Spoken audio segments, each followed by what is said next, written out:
వాయమ్మో ఓర్ నాయనో. So friends ఇప్పుడు ఈవినింగ్ 8 అవుతుంది. సో నాకు ఇప్పుడు డిన్నర్ టైం అనమాట. వెజ్ సలాడ్లో ఈరోజు వచ్చేసి నేను క్యారెట్, ఆనియన్, పాలకూర, ఇందులో వచ్చేసి మనకి cabbage and also cauliflower. Cabbage and క్యాలీఫ్లవర్ని ఆల్రెడీ లైట్గా ఇగో వెన్నీళ్ళలో వేసిన, ఇగో వేడిగా అవుతుంది గిన్నె.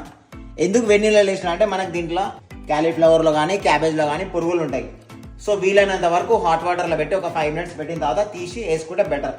అండ్ దీంతో పాటు నేను rajma seeds and also kabuli Chenna చూసారా, హై ప్రోటీన్ ఉంటుంది దీంట్లో. ఇవి కూడా జస్ట్ వాటర్లో నానబెట్టుకుని అంతే.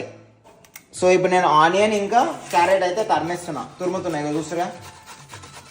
జాగ్రత్త, చేయి పెట్టారు, ఏళ్ళు కూడా పోతుంది అలాగే, జాగ్రత్త కొట్టరు. నెక్స్ట్ ఆనియన్ మస్తుంది మా తరిమేది. ప్యాన్ లోపల లైట్గా బటర్ వేసిన చూస్తారు కదా, బటర్ వేసిన. అండ్ కావాలంటే మనం ఆలివ్ ఆయిల్ కూడా వేసుకోవచ్చు, మన ఇష్టం అది. ఇగో 1 స్పూన్ కానీ 2 స్పూన్స్ కానీ ఆలివ్ ఆయిల్. ఇది ఏంటంటే మంచి ఫ్లేవర్ ఇస్తుంది మన సలాడ్కి. మనం ఆలివ్ ఆయిల్ అనేది వేసుకోవాలని ఏం లేదు, మనకు కావాలంటే గీ కూడా వేసుకోవచ్చు, నార్మల్ ఆయిల్ కూడా వేసుకోవచ్చు, మన ఇష్టం అది.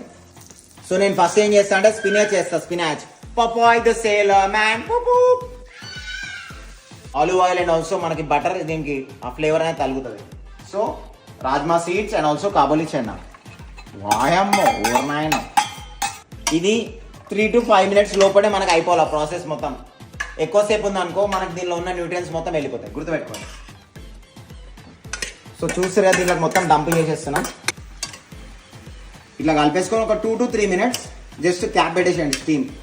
ఈ సలాడ్లోకి మనము తురిమిన క్యారెట్ అండ్ ఆల్సో ఆనియన్ చూస్తారు కదా, ఇవి కూడా యాడ్ చేసుకుంటున్నా. సో దట్ మనకి ఇంకా రిచ్ సోర్స్ ఆఫ్ ఫైబర్ అయితే వస్తుంది. అండ్ నెక్స్ట్ దీంట్లోకి నిమ్మకాయ పిండేస్తున్నా. నిమ్మకాయలు టాక్సిన్ మొత్తం తీసి పడదింటామో, నిమ్మకాయ కూడా ఖచ్చితంగా యాడ్ చేసుకొని. అండ్ దీంట్లోకి లైట్గా సాల్ట్ అండ్ దీంట్లోకి వచ్చేసి లైట్గా పెప్పర్ కూడా యాడ్ చేస్తున్నాను. చూస్తారా, పెప్పర్ ఏంటంటే మనకు మంచి ఫ్లేవర్ ఇస్తుంది, టేస్ట్ ఇస్తుంది. మరి ఎక్కువ కూడా అవసరం లేదు మా, పెప్పర్ వేడి తెలుసు కదా మీకు కూడా ఆల్రెడీ. సలాడ్ ఏంది మా దగ్గర 2 కిలోలు ఉంది సలాడ్ ఇది. సో ఇది నేను స్టాక్ చేసుకుంటామా, కావాలంటే ఇప్పుడే తినాలని ఏం లేదు, మనకి ఇట్లా స్టాక్ చేసుకున్నాం అనుకో, మనం దీన్ని 24 hours to 48 hours వరకు మనకు నచ్చినట్టు ఫ్రిడ్జ్లో పెట్టుకొని తినేసేయచ్చు. సో దట్ మనకి ఈజీ ఉంటుంది, ఎందుకంటే ఇంత టైం పట్టింది కదా. సో మనం దీన్ని 48 hours వరకు మనం ఫ్రిడ్జ్లో పెట్టుకొని తినవచ్చు, నాట్ అన్ ఇష్యూ. మా సలాడ్ చూస్తుంటే దౌడలు గుంచుతున్నాయి మా. ఇట్లాంటి సలాడ్ చేసుకొని తినకపోతే ఎట్లుంటుంది మా. 3 cheers out of applause. High protein, rich in nutrients, light cooked కాబట్టి మనకి రిచ్ సోర్స్ ఆఫ్ న్యూట్రియన్స్ అయితే దీంట్లో దొరుకుతాయి మనకి. సో మీరు కూడా ఈ విధంగా తిన్నారనుకో ఖచ్చితంగా వెయిట్ లాస్ అవుతారు మా. 3 cheers out of applause. ఈ విధంగా తిన్నామనుకో మా ఖచ్చితంగా వెయిట్ లాస్ అవుతారు మా. మీరు ఇట్లా ట్రై చేయాలి, కింద కామెంట్లో మెన్షన్ చేయాలి. 3 cheers బేబే.